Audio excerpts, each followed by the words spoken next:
And now we were studying this framework of controllers inference to kind of combine these three types of methods, right? And so the let's just recap the framework because it's a little bit complicated, right? So if you remember the graphical model for decision making, you have states and actions, but we added this auxiliary variable, which was optimality. And we said that optimality is a binary variable. It's 1 if optimal, 0 if not optimal, right? And we said the likelihood of OT being equal to 1 is proportional to X R STAT, right? And we said that the way you introduce rewards into this graphical model is through these optimality variables. And you always observe optimality to be true, which means that you're always observing that the agent is optimal, is goal-directed, and we're trying to solve a posterior inference problem on actions given state and future optimality. And so the key framework change we're doing is we're saying we have states and actions. We're going to add these optimality variables in a graphical model.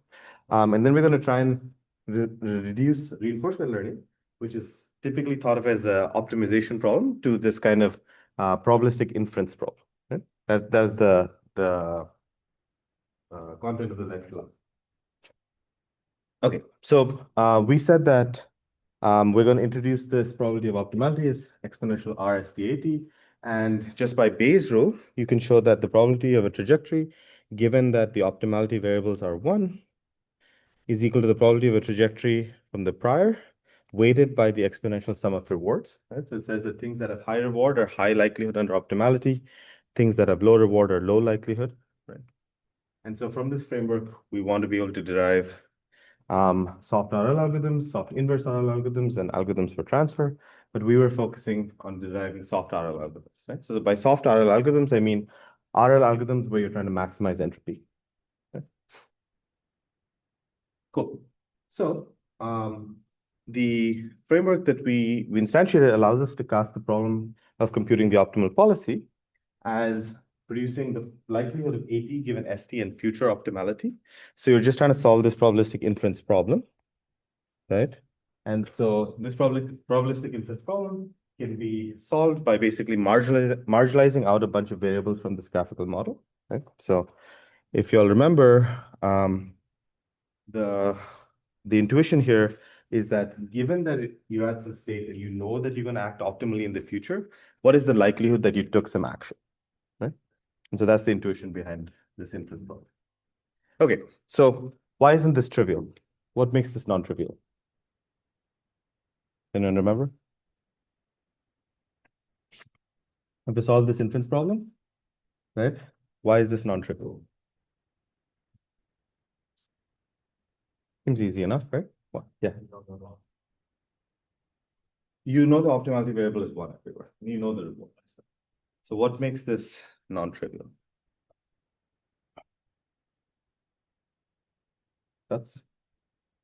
So remember the inference problem we're trying to solve is P of AT given ST, and let's call it optimality equal to 1. Right? This is shorthand for optimality T to T equal to 1. Yeah. You want to solve this inference problem? So if you want to solve this inference problem, you can write it via Bayes' rule, right? And so when you 1 second. You write it via Bayes' rule, right? You can write P of AT given ST and future optimality is P of AT comma OT equal to 1 given ST divided by P of OT equal to 1 given ST. Just by Bayes' rule. And the problem here is that in order to get the optimality variables given state, you have to marginalize out all the future states and actions. And the numerator, you have to marginalize out all the future states and actions too. Right? So you have this like integral in the denominator, which is really hard to compute. So you have this intractable posterior inference problem. So the thing that makes this nasty is that I have a 1 over integral. It's hard to get an unbiased estimator for that. Okay, so all our RL algorithms are going to be trying to approximate this posterior inference problem. The thing that makes it hard is that when you do the Bayes rule, you have this integral in the denominator, right? So it's like you have to compute a posterior P of z given x, and that is equal to P of x given z times P of x divided by integral P of x given z times P of x. And you really don't want to deal with that integral. Yeah. Cool. Okay. So the first framework that we used was this idea called variational inference. Does anyone remember what variational inference was? Don't just nod, tell me what it was. Sid, seems like you remember. What was it? Yeah, it's Yep. That's right. That's right. Right, so you're trying to say, let me choose a family of tractable posteriors, and let me convert this posterior inference problem into an optimization problem. Right, so I'm trying to say, let me find a Q in some tractable family, which is as close as possible to P. Yep. And so the way we did this is we say we're going to introduce some Q. This Q is known to us in the sense it's going to be something we can parameterize, something we can sample from. It's tractable. Okay? So it has to be tractable. And then you're going to try and minimize the KL between Q of Z given X and P of Z given X. Right? And the interesting thing about variational inference is that if you just reorganize some of the terms in this KL, you can show that it is the sum of two terms, both of which are known. So this is what you call the evidence lower bound. And so the evidence lower bound has two terms, one of them which is a likelihood term, and the second which is a term which keeps you close to the prior. Right? So if you think of a posterior as a combination of a likelihood term and a prior term, right? What variational inference does is it tries to choose a Q that maximizes the likelihood, but also stays close to the prior. Right? And so, but we're solving this as an optimization problem. So P of X given Z is known, P of Z is known, Q of Z given X is known. Right? And so this is like completely tractable where you don't have to ever compute P of Z given X. You're always computing in terms of P of X given Z, which is the likelihood, P of Z, which is the prior, and Q of Z given X, which is a tractable posterior. Tractable approximation. Yeah.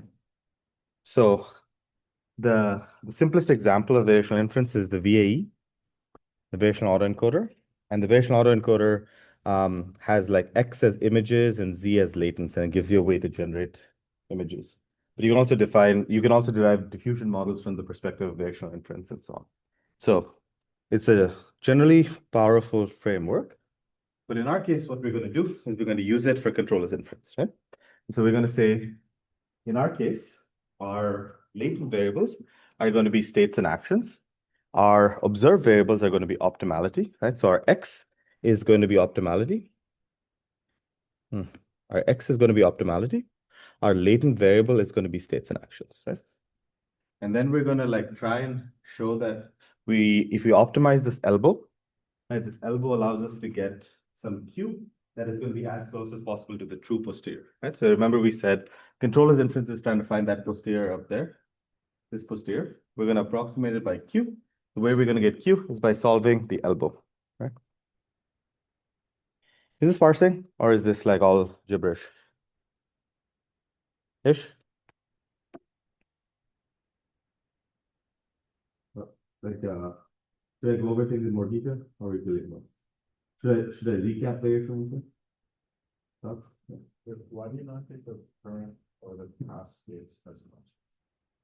You know, I guess when you think of it in trajectory view, it's kind of like you're trying to like you can think of like you don't know what trajectories are optimal. You just know that you want optimality, and so you're trying to like do inference over Q of tau given optimality.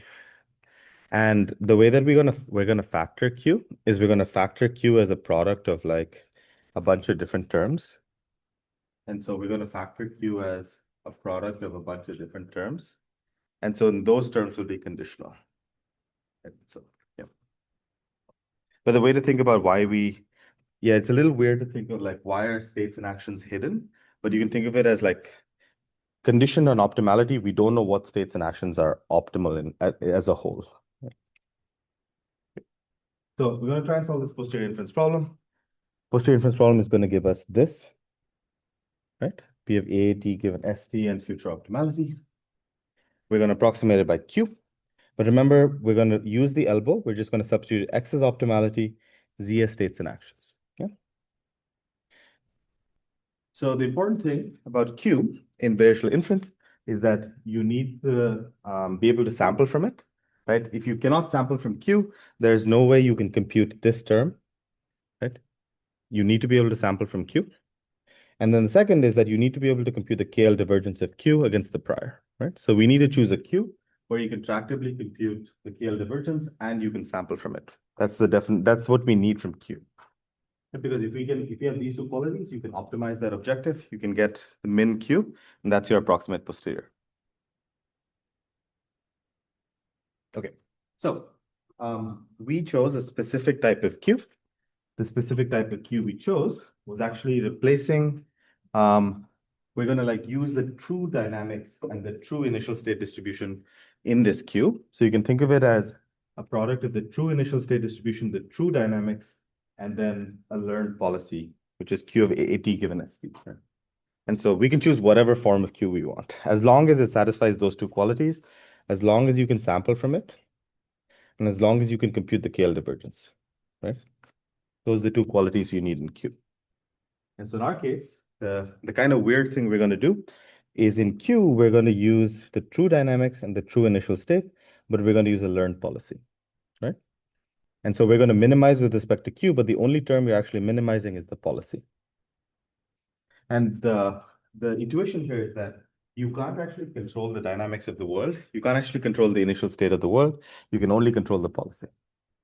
And so when we do that, what that's going to give us is a way to compute the elbow, right? So if you remember the elbow, where we went through all of this algebra, but when we substitute this Q into the elbow, right? A bunch of the terms cancel out. And then the cool thing that comes from it is that the elbow reduces directly to maximum entropy reinforcement learning, right? So it's like trying to say you maximize the sum of rewards plus an entropy term, right? Entropy term, remember, is expectation Q minus log Q. Yeah. And so what we're going to do here is we're going to show that, so we like the steps are, we want to solve posterior inference. The way to approximate posterior inference is via the elbow, the evidence lower bound. And the evidence lower bound in the specific case reduces to maximum entropy RL. So what that shows us is that posterior inference reduced to maximum entropy RL. And if I optimize this elbow with gradient descent, then I just get like policy gradient. Right? So all of the stuff we did in the first few lectures in the class is just maximizing the elbow with some particular choice of Q and using gradient descent to maximize the elbow. It's a lower bound, you want to maximize the lower bound. Okay, does that make sense? Questions? Thoughts? No? Okay. Okay, that's the recap. Any questions before we keep going? Cool. All right, so we start with policy gradient. Do we feel good about policy gradient? Okay, so maybe the silence is too much. Like, do we feel good about policy gradient? Hands up. No? Or should I go over it again? Does anyone want me to go over it again? It's fine. Don't feel ashamed. It's fine. Yeah. Recap the derivation of how we got to the policy gradient. Let me pull up my last lecture. But it's, I think, no, wrong one. Too many lectures. Sorry. Yeah, this is the one. Okay, so if you remember what we did for policy gradient, right? We basically chose a particular Q, right? We chose that form of the Q, and then we substituted that form of the Q into the elbow. And so we started by looking at the elbow, substituting in what X and what Z were, right? States and actions and optimality variables. And then we used the true form of the graphical model, which means that you can decompose it into the product of conditional factors for the P. And then we used our chosen form for the Q, right? So the graphical model for P breaks down into like the action prior plus the dynamics plus the log P of optimality. And then the Q has similar terms, but it has a log Q term. right? And when you subtract those, essentially you start, the dynamics terms cancel out, right? And the initial state terms cancel out. And the terms that are left are basically log probability of optimality and log Q. Right? And so then log probability of, remember, probability of optimality was exponentially reward. So log probability of optimality is reward. And so you have sum of reward plus the entropy term. That make sense? Okay. Cool. All right, so let's go back here. Cool.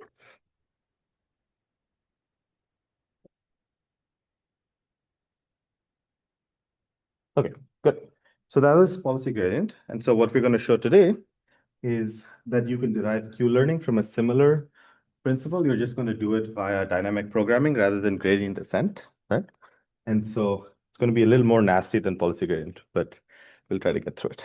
So we're going to take the same objective, right? So we're going to say that the elbow, in our case, reduced to this objective, which is maximizing the sum of rewards plus the entropy, right? And so what we're going to show is maximizing this with dynamic programming will give us this algorithm called soft Q-learning, which is Q-learning, but with soft max rather than max. Yeah.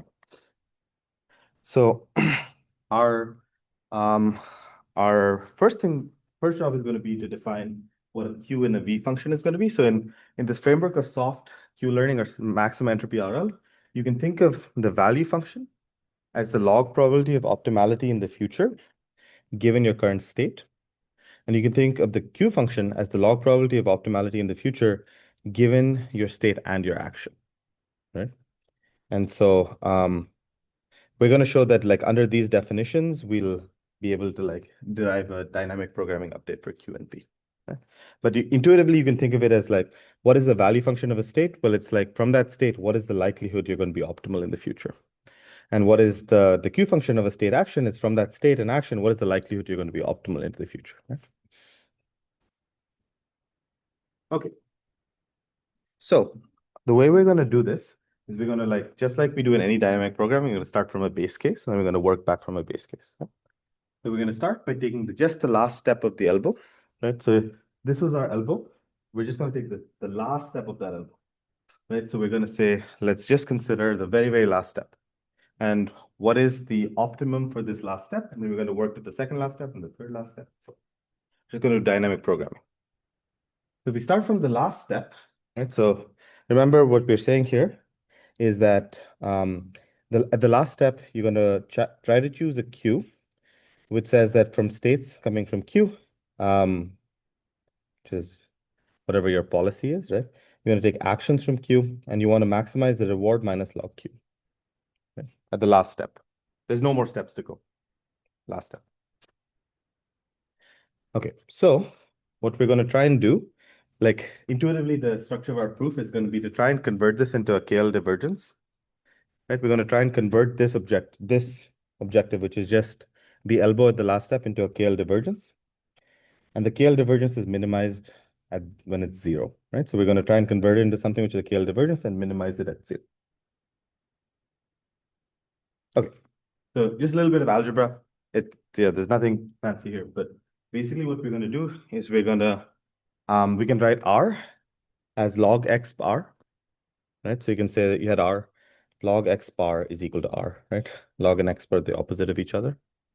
And so you can say, you can write this objective as log X bar minus log Q, right? The next thing we're going to do is we're going to add and subtract an integral term. So we're going to add and subtract an integral term, which is log integral X bar. And the reason we're going to do this, we're going to try and make it into a proper probability distribution. And so we're going to add and subtract log integral X of R. Yeah. And now we're going to use log identities. So if you have log A minus log B, it's going to be log A over B, right? And so let's consider just these terms. Right? If you just consider these terms, you can write it as log X R over integral X R, right? Log X bar over integral X bar. The reason I did it this way is now this thing is a proper probability distribution, right? It integrates to 1.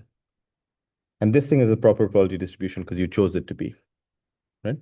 And so now you have something that starts to look like a KL divergence because you can combine, again, log A minus log B is log A over B. So once you combine these things, you can see that this thing starts to look like a KL divergence. If you remember a KL divergence between P and Q is integral P log P over Q, right?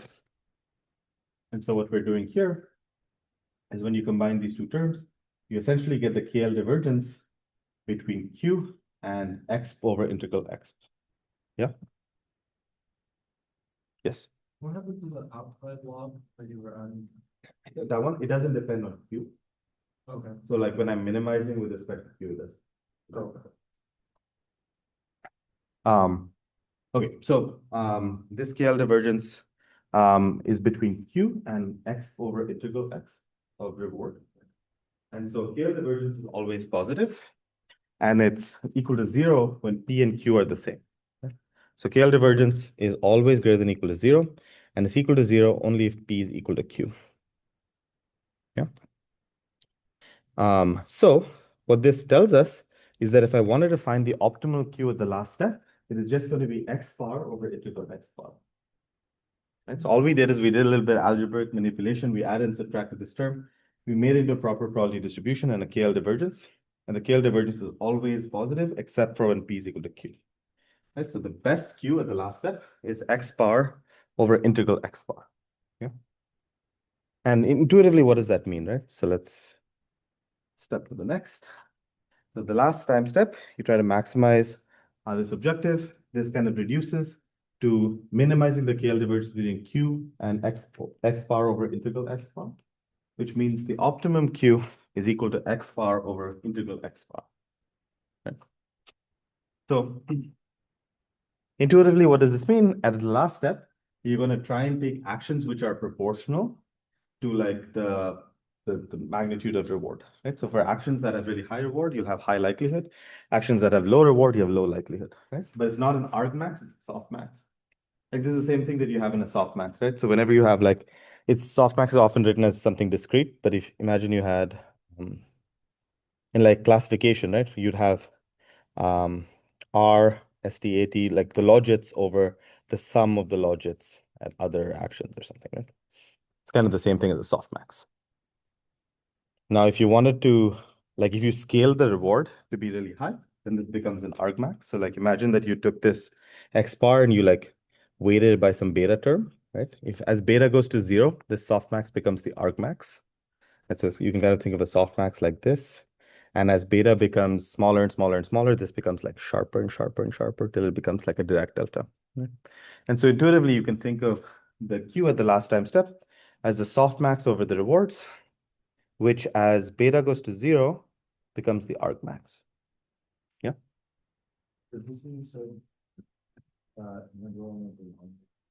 Yeah, it's bad. Yeah. Yeah, it's going to be bad here too. So what we're going to derive is this algorithm called soft Q learning, which has a problem with the integral in the denominator. And the soft Q learning is useful in discrete spaces. You can just do it with the sum. In continuous spaces, you have to use this algorithm called Stein variational gradient descent to approximate that like denominator thing. And so then we invented the soft actor critic algorithm that we like came up with a few lectures ago to like deal with that integral in the denominator. And so it kind of essentially went back to policy gradient. So yeah, these were not invented in the right order. I just put them in a different order. Yeah. Okay. So the last time step, Q is equal to X bar over integral X bar. Okay. And what we're going to define is, let's call QSTAT at the last time step reward. And let's write V as log integral X bar. And so when written this way, you can write your QAT given ST as XQ minus V. Right? So remember that XQ minus V is XQ over XV, right? And XQ is going to be exponentiated reward. XV is going to be exponentiated log integral. So the X and the log will cancel out, right? And so you'll just have X bar over integral X bar. So the shorthand, the reason we're doing the shorthand is so we can come up with a recursion. And so the important thing at the last time step in our base case is going to be to show that Q of AT given ST is exponentiated reward over integral exponentiated reward. And the policy Q of AT given ST, you can write it as XQ minus V, right? And so you can kind of think of the V as like a normalizing term, and XQ is the thing that's weighting like high rewards highly. So this is not A dependent, this is just the normalizing term. And this is the thing that's A dependent. Okay. Any questions? All we did is like a little bit of algebra, but we just took the last step and we tried to write it as a KL divergence, and we tried to find the minimum Q. There's like K other ways you could derive the minimum of that, but it's just the easiest way. Yes. Is that meaning to like different VSD? It's kind of the value function. So it's like saying, like what is the average value at that state? It's like the same thing as the value function, it's just like a soft value function, because it's doing like the soft max.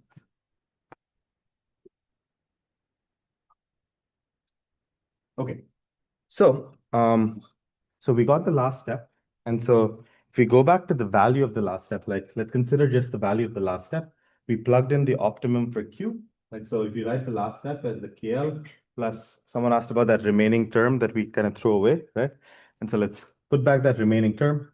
You plug in the optimum value of Q. The KL divergence goes to 0, right? And so the last term,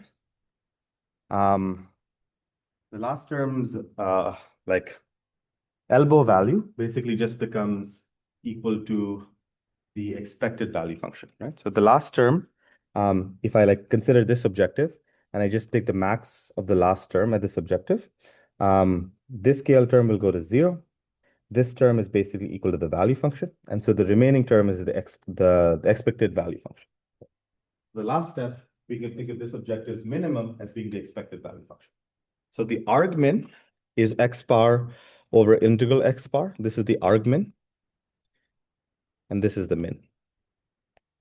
Yeah, or sorry, argmax and max. Okay. Argmax and max. So let me just recap what we did. We have this evidence lower bound, right? We worked this out from variational inference. We wanted to maximize this evidence lower bound. We showed it's the scale divergence plus the other term. It's maximized when Q is equal to x bar over integral x bar. And then the remaining term is basically the expected value function. That's it. Okay, so that's the base case. Make sense? Let's go to the second last time step. So really the only thing to take away from the last time step is that Q is equal to x, or like the policy is equal to XQ minus V, and the remaining value is equal to the expected value function, right? And the value function is defined as,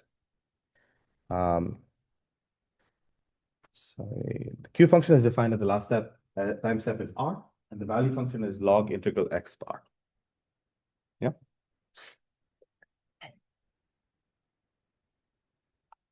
Okay. So someone asked me about the intuition here. So if you remember, we had said Q of STAT is going to be equal to the log probability of optimality at ST comma AT.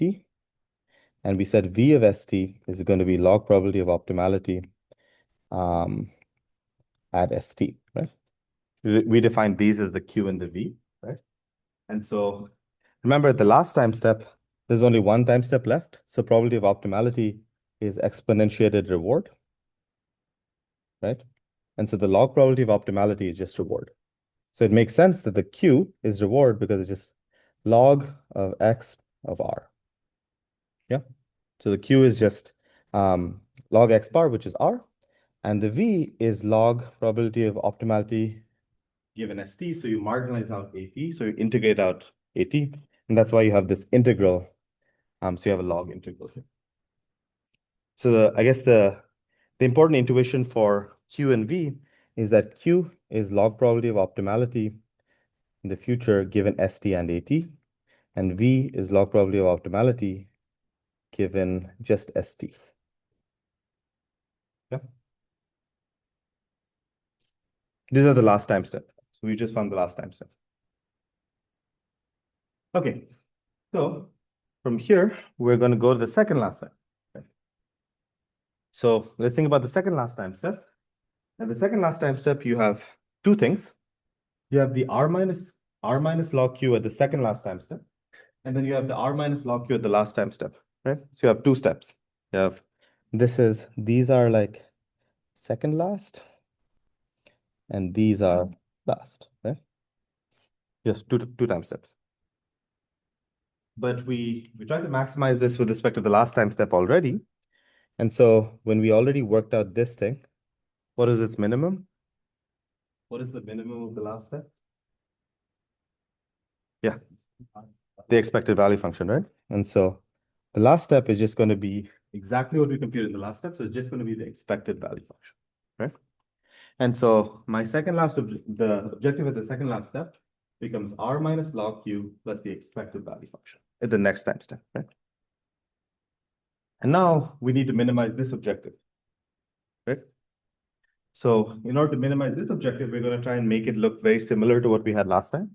So what we're going to do is we're going to say, hey, this guy and this guy, let's call them Q. The sum of them, let's call it Q, right? And so in this case, what's going to happen is we can say R plus expected value function in the future is Q, right? If we just call this thing Q, then it allows me to rewrite this objective as Q minus log, capital Q minus log small q.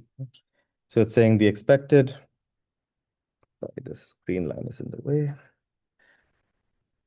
Okay, there we go. So if I write Q as R plus expected value function, then this like objective with two time steps to go becomes expectation Q minus log expectations or minus log small q, right? But if you look at this objective, it looks a lot like the previous step, right?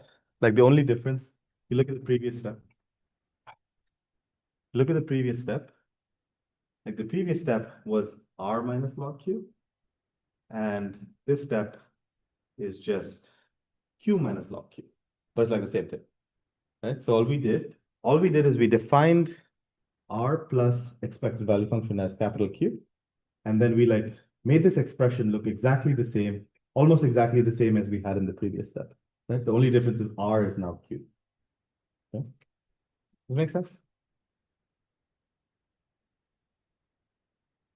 Okay. So if we just had the same expression, R was just Q, like the minimum is still the same, right? So we can follow all the same algebra and kind of use the same pattern matching as we did in the last step, KL divergence and all the other good stuff. And what it allows us to say is that Q at AT minus 1 given ST minus 1, XQ minus V. V is log integral XQ, and Q is R plus V. But like now this starts to look familiar because this is essentially the Bellman equation, right? So it's like saying the Q at this time step is R plus the V at the next time step, which is the same thing as the Bellman equation.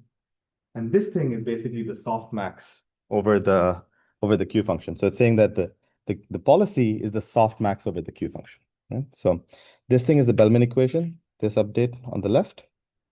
And the right-hand side is saying that the policy is the softmax over the Q function. So let me just recap. All we did is we took two time steps. We said we already minimized the last one. It was just the expected value function. We said R plus the expected value function is going to be our Q. And then this looks exactly the same as the last time step. We're going to do the same KL divergence, add, subtract business. But what it's going to give us is the policy is XQ minus V. The V is log integral XQ. And the Q is R plus the next V. Okay? These are things we just defined. But essentially, the thing on the left here is the Bellman equation. This is what you'd call your policy evaluation step. And the thing on the right is your policy extraction step, or basically the analog to the policy is argmax of Q, right? So earlier it used argmax of Q, now it's going to be softmax of Q, right? So the policy is softmax of Q, and the only difference is that rather than your V just being the integral Q, the expectation Q, it's going to be the log integral XQ. So it's like slightly different. So put these together and you get a dynamic programming algorithm, which looks like this. You define Q at the last time step as R, V at the last time step as log integral X bar. This is the base case. And then you go backwards, right? So you say at any step, Q is equal to R plus expectation V in the future. V is equal to log integral X cubed, which is the softmax. This is your Bellman update, that's your softmax. And then you say your policy is the softmax over the Q function, which is XQ minus V. Like you can think of XQ minus V as XQ over integral XQ. Yeah. And when you put these together, you essentially get your policy at all the time steps, right? So it's dynamic programming. You start at the last time step and you just go backwards. And when we go backwards, it gives you a Q, gives you a V, gives you a policy. If any of you have like done control theory, it's like the same thing as LQR. It's kind of the same thing as the Riccati equation, but just with probabilities. It's like a soft Riccati equation. Okay, so the nice thing is it looks kind of like the Q-learning update from like the actor critic lecture. It's just soft. So everything is soft instead of hard, right? So if you remember what we had, Q was R plus expected value function in the future. V was the max over Q, and pi was the argmax over Q, right? And so the analog is going to be Q is again R plus expected value function in the future. V is going to be the softmax over Q, and pi is going to be the softmax over Q. Right? So instead of doing max, we're going to do softmax. So instead of being a Dirac delta, you like soften it over some probability mass. Right? So we went through all this like annoying wild algebra, but basically all it's saying is that start at the last time step, compute the minimum. The minimum at the last time step is going to give you X bar over integral X bar. That's the policy. Right? And then at the second last time step, once you define Q as R plus expected V, you can do exactly the same thing over and over and over and over. And so that gives you your dynamic programming update. And the way to think about soft Q-learning or maximum entropy RL is it just takes all the maxes in Q-learning and makes them soft maxes. And so the way I find it intuitive to think about this is you take this alpha term, you make it 0. Each of these becomes a max. Right? Okay, makes sense intuitively. Even if you didn't understand the math, it's fine. Does the intuition make sense? Right? Like the way to think about it is the policy gradient is just taking the elbow and maximizing it with gradient descent. And Q-learning is taking the elbow and maximizing it with dynamic programming. Question? How is it different from entropy? It's the same thing. It's just a different way of deriving it. Yeah. So I think like it's just a unified framework to derive exactly maximum entropy of policy. It's the same thing. Yeah. Okay, so this has lots of benefits like we talked about in the off-policy RL lecture, but really the point I want to convey is like the max and the soft, like the only difference between regular RL and soft RL is the max goes to softmax, and you can derive it via just dynamic programming on the elbow. So, cool. So the point here is that we started from control as inference. We took this, we said we had a control as inference problem, but it was hard to optimize, so we did variational inference, right, as this objective, and then we did dynamic programming on this objective, and that gave us our soft Bellman update. Right?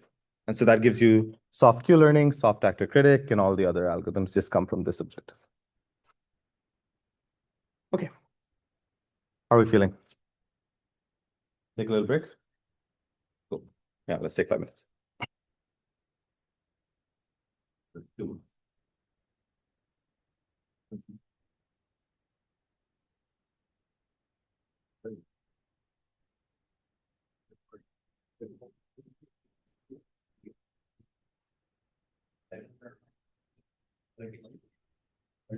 Yeah, so probabilistic inference is the general problem of answering the query. What is P of A given X or P, what is P of Y given? So that is the general question of how to be answered inference queries in a very particular type of approximation for probabilistic.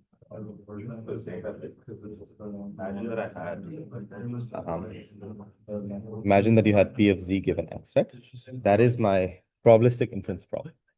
But I think this is intractable because it's like basically P of x given z times P of z divided by integral P of x given z times P of z, right?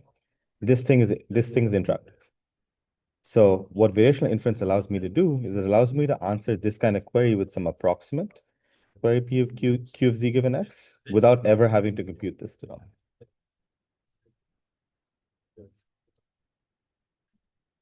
And so you can think of variational inference as an approximation to a probabilistic. So it's a particular flavor of doing probabilistic inference.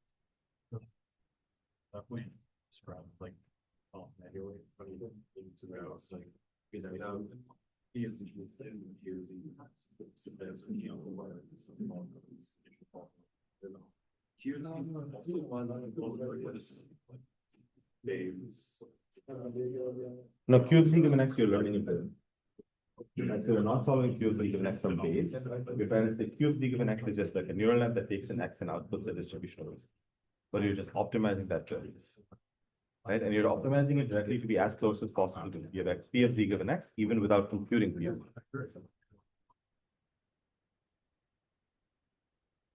Okay. Let's keep going. Okay, yeah. Good question. So what was the difference in assumption that premise to sauce was it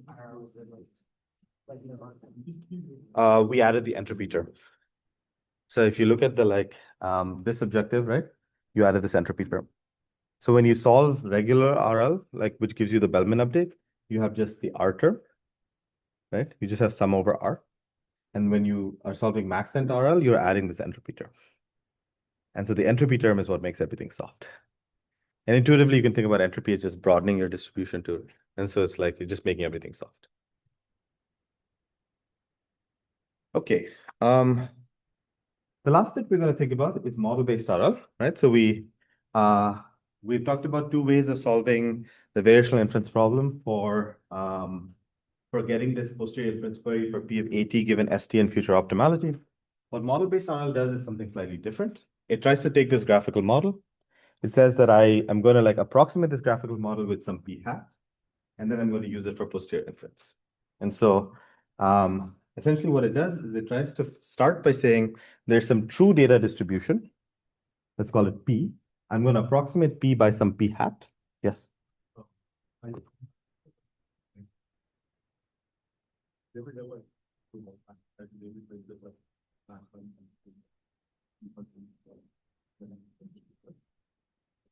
There's this alpha term which weights those two. So usually the weighting term is what affects it. But yeah, there's cases where you overly optimize them.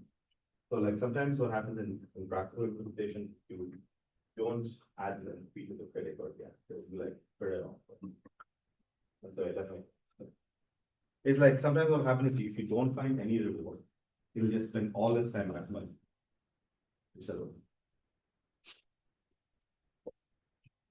Okay, so the idea of model-based RL in this framework is that we're going to start by saying that we don't have access to P, but we have access to samples from P. And we're going to try and find a P hat that minimizes the KL divergence between P and P hat. Right? And so what that boils down to is it boils down to maximizing something like the expected log likelihood of P hat when you take samples from P. And when you expand what P hat is, right? P hat is a combination of a P hat of the initial state, P hat of the dynamics, P hat of the reward, right? And so what happens in model-based RL is that you can kind of break it down into doing supervised learning on the dynamics, supervised learning on the reward model. So log P hat, if you remember P hat was exponentiated reward, right? And so log P hat is just reward, right? So this model over here is your reward model. This is your transition dynamics model. This is your initial state model, right? And so minimizing the KL divergence between P and P hat amounts to doing supervised learning on the dynamics and supervised learning on the reward. Okay. Then once you have P hat, what you're going to do is you're going to pretend that P doesn't exist, and you're just going to try and do posterior inference inside P hat. And so the the trick in model-based RL is that it's what you call certainty equivalence. You're going to say, I'm going to take this model, I'm going to approximate it with p hat. I'm going to pretend that p hat is the true world, and I'm going to try and do posterior inference in p hat, not in p, right? So remember, p is the true world, p hat is our approximated world. And so the key insight in model-based RL is that you're going to take your approximate model and pretend that it's the true model, and then you're just going to try and solve the same query. You're going to still try and solve, instead of doing P of AT given ST and future optimality, you're going to do P hat of AT given ST and future optimality. Right? So it's going to say, under my approximated model, which is my approximated transition model and my reward model, how do I solve this posterior inference query? Right? And so this kind of naturally leads us to kind of the same things that we would expect earlier, in that we're just kind of solving an RL problem in P hat, right? And there's different ways to solve that RL problem. But really what we're saying is we want to solve this posterior inference query with P hat. The only difference between P hat and P is that in P hat, all the terms are known. Like you can take gradients back through them, you can sample them, you can reset them, you can do whatever. But P hat is fully known, whereas P is not known. You can only draw samples from it, right? And so there's a bunch of different ideas we can do here, but the two which come to mind are, firstly, you can say, I want to solve this query. We're going to treat it exactly the same as we did in the last two sections, but we're going to do it in P hat rather than P. And that gives you, if you remember our model-based RL lecture, there was this algorithm called DINA, things where you treat the model as a way to generate data and do off-policy RL. Like it kind of becomes the same thing, because if you remember, we just said, hey, variational inference is equal to policy gradient or Q learning, right? And variational inference in P hat means you're just going to treat P hat as a simulator and do policy gradient or Q learning. Okay?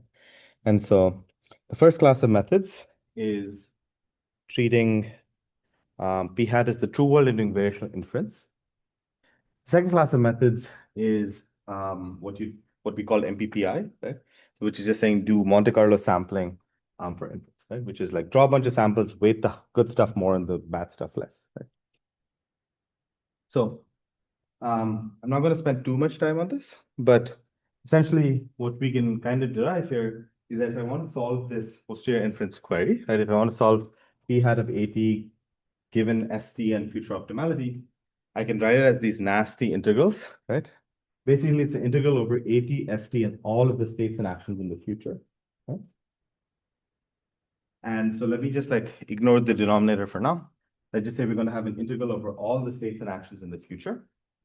What you can expand that as is a product of the current state times the transition dynamics times the action times the optimality.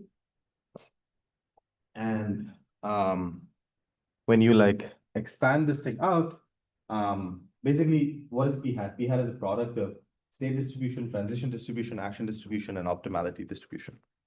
And so when you expand this thing out, you can kind of write it like this, which is the probability of like the likelihood of a trajectory times the exponentiated sum of rewards. So if you remember what P of optimality is exponentiated rewards. When you multiply this over the whole trajectory, you get exponentiated sum of rewards, right? And so what this kind of boils down to is that you can write this as like sampling from the expectation of drawing trajectories under your policy, weighting them according to the exponentiated reward, and then increasing the likelihood of things that have high reward and decreasing the likelihood of things that have low reward. But that's exactly what MPPI is, right? And so essentially you can derive MPPI by just saying you're going to take this integral and you're going to substitute in the definition of P of OT given ST and AT. And this gives you essentially reweighting by the exponentiated sum of rewards, which is exactly what MPPI was. And so the way to derive model-based RL is to say we're going to take P, we're going to approximate it by P hat, and then we're going to just expand out those integrals to give me weighting by exponential sum of rewards. That's it. It's a little bit of a loose approximation. Okay, so the key insight here in model-based RL is that we're going to start by learning a model via supervised learning. That's going to give me a transition dynamics model and a reward model. And then I'm going to pretend this is the true world, right? And then I'm going to say if I expand out those integrals under P hat, I essentially draw samples from P hat and I weight things according to the exponentiated sum of rewards. And so it's going to say increase the likelihood of good stuff, decrease the likelihood of bad stuff, and that gives you MPPI. So that's kind of a perspective on model-based RL, model-free RL, Q-learning, all under the same framework. Like maybe one way to think about this framework is, the way I like to think about this framework is it's saying that like you're casting all policy learning as probabilistic inference, right? And now you can choose whatever method you want to solve this probabilistic inference problem. You can approximate different parts of it. Like model-based and model-free are two different extremes of it. But you can choose a different variational family. You can choose a different approximation method. You could use diffusion modeling, right? Like any of the tools from generative modeling are now applicable to RL. Right? And so the cool thing about this framework is that it allows you to use generative modeling tools in RL. That's it. Cool. That's controls inference. Any questions before we keep going? Thoughts? Feelings? No? Yeah. How would you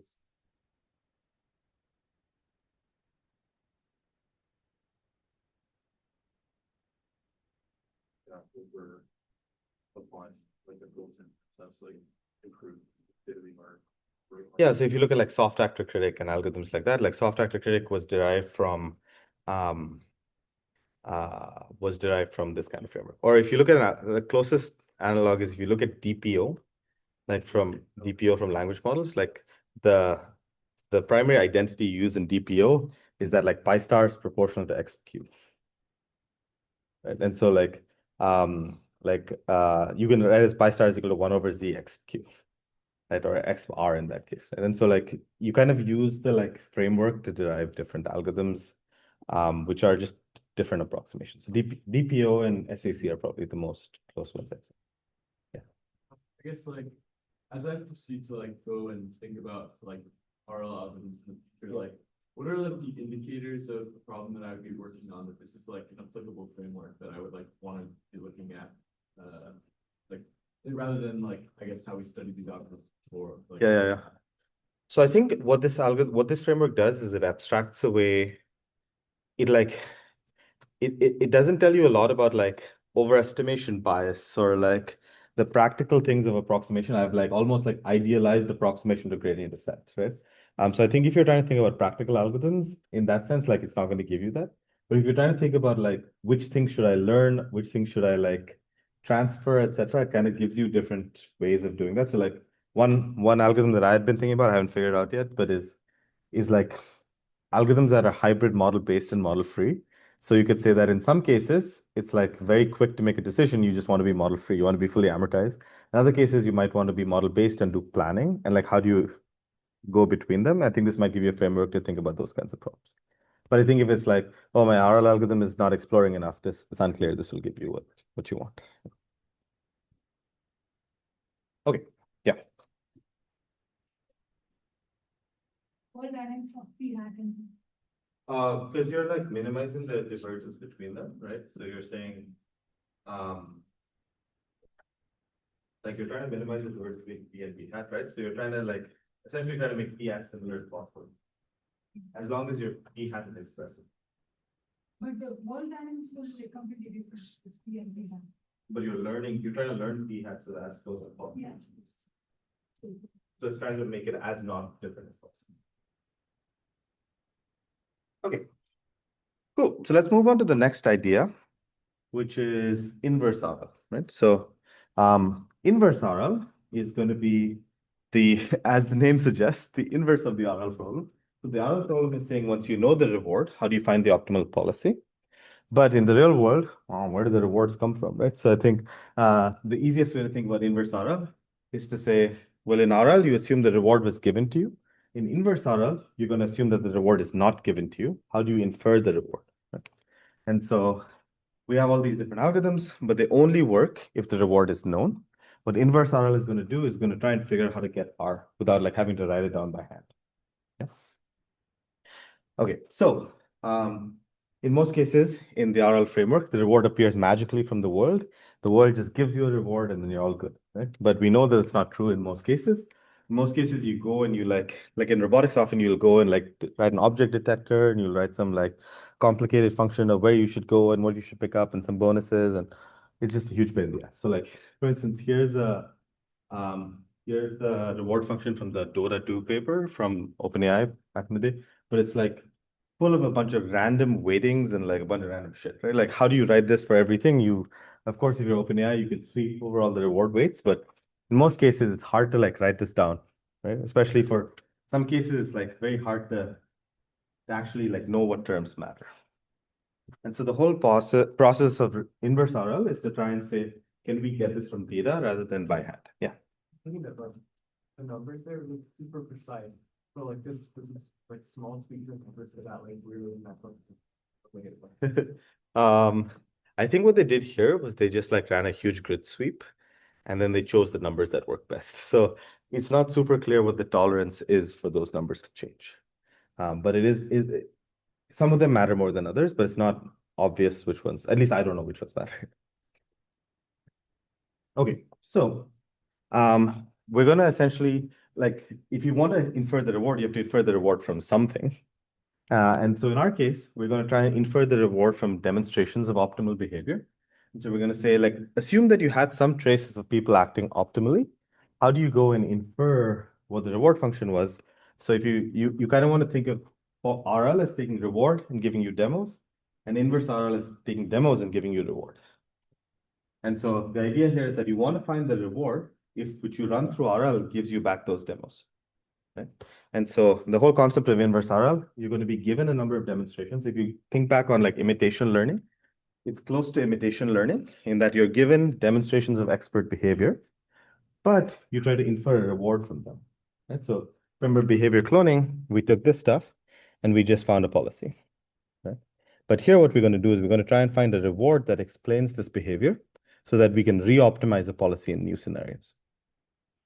Why do we want to do that?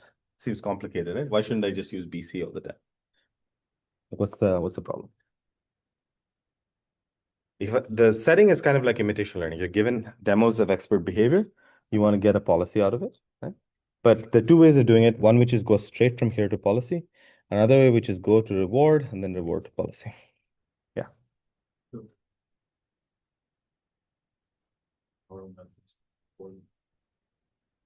You can explore the policy uses, but yeah. Other ideas? Yeah. Yeah, like one of the difficulties in like robotics is getting a dense reward signal and like some steps along the way that aside from just like your end to the end. And there's benefit to having more like dense information return in like the intermediate steps because like say you have to put something in the final spot, Yeah. you can have a policy that ends up doing that correctly, but if you like shake around whatever Right. it is, to like do some action along the way Mhm. that's not optimal, then that's not like the best. Right. solution. Yeah, it could give you a dense reward for sure. Other ideas, but why should we go through reward? Yeah. Oh, for what, sir? Just maybe there's one other one. For like interpretability reasons or okay, interpretability. The other argument that is often made is like the reward is simpler than the policy. And so if you know the reward, you can transfer it to new scenarios where the policy may not work. So the whole point of imitation learning is to work in new scenarios. And so what we're going to argue here is that learning the reward allows you to transfer to new scenarios. Like for instance, the dynamics of the world might change, but your reward might be the same. So if the dynamics of the world changes, your reward is the same, but your policy is not the same, right? So if you're thinking about transfer to new scenarios, the goal here is that the reward is a more transferable unit of behavior than your policy, right? So it works in new settings. Okay, so the other setting, the other thing about inverse RL is that what inverse RL says is that I want to find a reward function such that if I run RL on it, then I go and get the demonstrations, right? And so when you typically run RL, you like sample in the world under your own distribution, which means that you don't have compounding error, right? So the other difference between behavior cloning and inverse RL is that behavior cloning has compounding error, inverse RL shouldn't have compounding because you're sampling under your own distribution, right? It's closer to RL than it is to PC. Okay, but the trade-off here is that inverse RL typically requires you to interact with the world. So inverse, if I wanted to just have a quick fire way of doing imitation learning, I would do behavior cloning. But if I wanted to get something that generalizes, get something that doesn't have compounding error, then I should do inverse RL. Okay? The tricky part is that inverse RL requires access to sampling from the world. Because if I need to run RL, I need to sample from the world. Okay? Question? Well, yeah, what do you mean by like inverse RL is doesn't have compounding error sometimes? because you're running RL, right? So what you're saying is that I'm going to take my demos, right? I'm going to go from demos to reward.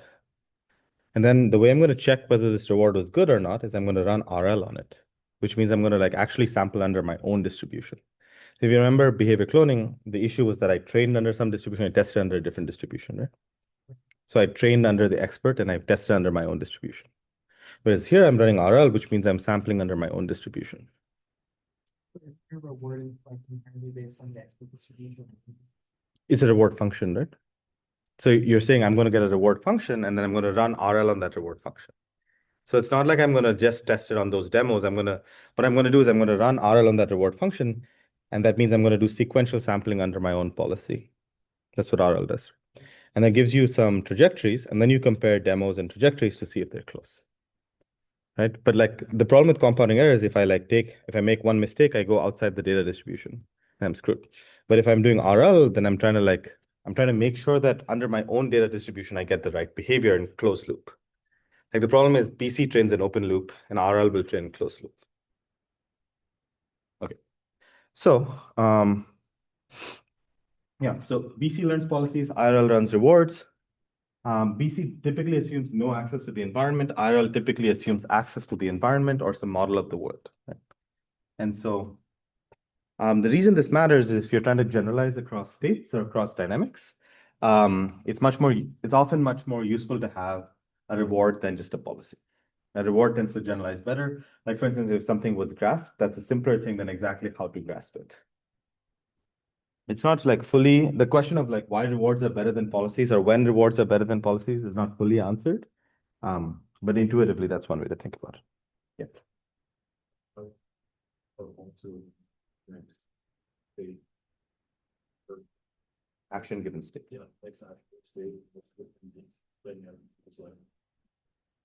Yeah, I guess my question is like, with the reward, you're learning like some value for this actual state as well, similar to learning a policy.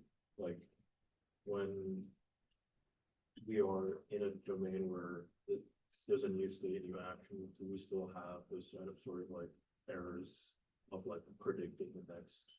Yeah. For some different. So, I mean, it doesn't work under all situations, right? But let's say you learned a reward function, which is R of S.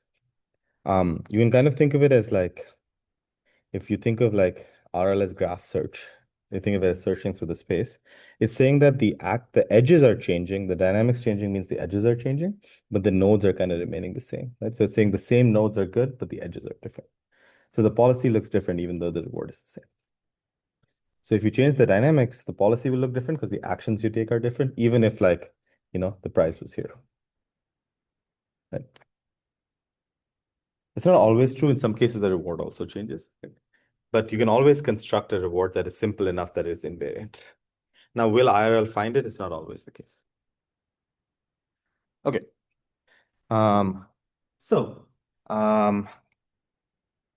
These things. The general premise of inverse RL is saying that like imitation learning goes from demonstrations to policy, inverse RL goes from demonstrations to rewards, and then when you want to get a policy, you take the rewards and you redo RL, right? The reason it's useful for like something like language models, for instance, is if you have demos of people doing stuff. Right now, what you do is next token prediction, which is kind of like learning a policy.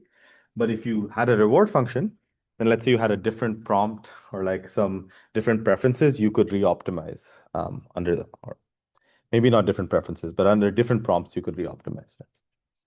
And so let's try and define this problem. We're trying to say we're going to want to go from demonstrations to reward. Right? And so if we just say we have demonstrations, that's not enough to really define this problem well. To define this problem well, we're going to try and assume noisy optimality. So we're going to say that the expert was noisily optimal. There's different assumptions on the noisy optimality which lead to different algorithms. But if you don't assume optimality, there's two moving variables. So you have to assume that the demos are optimal and find reward, or the reward is correct and find demos, right? You can't do both. And so the assumption in inverse RL is that you're going to be given expert traces. You're going to know the state space. You're going to know the action space. You're going to know the transition dynamics, but you're not going to know the rewards. You're not going to know the policy. and you're going to have some expert traces in the world. So in RL, you don't know the expert policy, you don't have the expert traces, but you know the reward.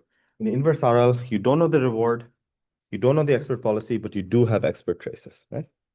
And the goal is to say from those expert traces, I'm going to assume they're noisily optimal, which means that they're like within some epsilon of optimal. And the goal is to find the reward that best explains them. Okay? And so the general process of inverse RL is you take some demos, you find a reward function. It's a function because it's like learned, right? You learn this parameter theta for a reward function, and then you just run RL on it again, and you should get a policy that's more robust, generalizes to new scenarios, et cetera, et cetera, et cetera. Cool. It's not like a imaginary problem. So some folks use this for like parking problems with the Stanley autonomous vehicle, which was like what won the DARPA Grand Challenge several years ago. Waymo uses it for some of their stuff. Google Maps uses it for like preference routing and finding what people like to do when they're driving, because you can think of like the driving routes as their preferences, right? Or as their like demonstrations. And so it's not like a imaginary application. Okay, so what makes this problem hard is that when you're trying to find a reward function, typically you're trying to find a reward function parameterized as theta. It's challenging for several reasons. The first is that it's underspecified. If I have a behavior of like, doing this, is it because I like moving this out of the way? Is it I want to get to this exact position? Is it that I want to get it out of the way? Like what reward explains it is inherently underspecified. So it's just like an underspecified problem. Both pi and reward are unknown. And so you have to solve, it's a harder problem than RL because you don't know the reward. But to test a particular reward, you have to run RL. So inverse RL typically has RL inside it. So what it makes inverse RL, it's like usually a two-level optimization in which you propose a reward, then you run RL, then you see if that was good or not. So it's like you're running a outer loop with RL inside every inner loop, which is a huge pain in the ass, right? And it's often hard to do when you don't have exact access to the dynamics and that you can only sample from. Okay, so that's kind of the motivation for inverse RL, right? So remember, we're trying to say we have demonstrations now. We're going to try and go from demonstrations to reward to policy. Whereas BC goes from trajectory to policy, right? So this is IRL, this is BC. Okay, good. Cool. So let's start by trying the simplest version of an algorithm for inverse RL. Okay. So what we're going to do is we're going to propose a reward function, phi, right? R phi. We're then going to go and run RL, right? So we're going to try and optimize a policy against R phi with RL. It's going to give me some traces, right? It's going to give me some optimal policy. And then I'm going to compare my optimal policy to the traces that I had, right? I'm going to say, okay, well, did the like policy give me the same behavior that I expected it to give, right? So I'm going to say this step is RL, this step is my reward, and this is like comparing the policy I got against R phi to the like expert traces that someone gave me. Right? And so most IRL algorithms have this loop. You just have a different choice of reward function, a different choice of policy optimization, and different choice of comparator. Okay. So let's start with the like simplest version. Let's assume that the reward function is linear, right? So we're going to say, imagine you had some feature vector, phi of SA. We're going to assume that the reward function is linear in that feature vector. And then we're going to say, we're going to assume the dynamics of the world are known. So you know the dynamics of the world. And the question we're going to ask is, how do we compare the behavior that I get by running RL against this to the expert traces? How do I say that they're similar? So one intuition that people did for inverse RL was to say a good reward function is something that scores the optimal data higher than everything else, right? So it says that if I take the value function for the expert data, like the expert data should be better than all the other data, right? So imagine that I had like some expert gave me these traces, right? I should find a reward function where this thing is scored greater than or equal to everything else, right? So I'm saying that like, if this thing is scored greater than or equal to everything else, then my policy optimization should give me the same thing, right? And so one way to define this comparator is to say, let me find a reward function where the expert data is better than all the other policies. So the expert policy pi star is better than all other policies at all other states. Does that make sense? Question. When you're saying that expert data is better than all other data, like where are we going with other data? It's just like all counterfactual policies that you could have in the world. It's like, imagine that you constructed all random policies in the world. You're saying that, like, if I took, this is my optimal trajectory that someone gave me, and then I took all the other data in the world, right? I'm saying like this, like, if my reward function is good, it should score my data higher than everything else, right? So it's like, it's not that you're getting it as much as you're just saying, if I sampled any other policy in the world, then it should be worse than my optimal policy. Right? So it's kind of saying that like a good reward function is one, if you think of RL as basically searching in the space of policies to find the one that gives you the most reward, right? You're saying a good reward function is one that gives my optimal policy the highest score compared to everything else. Right? So it's like, this is my space of policies. They're scored according to some scoring metric. I want the scoring metric to give me pi star as the highest, and everything else is lower. Yeah. Does it make sense intuitively? I want my reward function to score pi star, my optimal policy, as better than every other policy, right? And that's good, because if I run optimization against this reward, it should give me back pi star, because the thing that is scored the highest, right? If you think of RL as reward maximization, and this is the thing that scored highest, it should give me back pi star, right? Okay, so if I think of this intuitively, I'm saying that the optimal data should be given high reward, suboptimal data should be given low reward.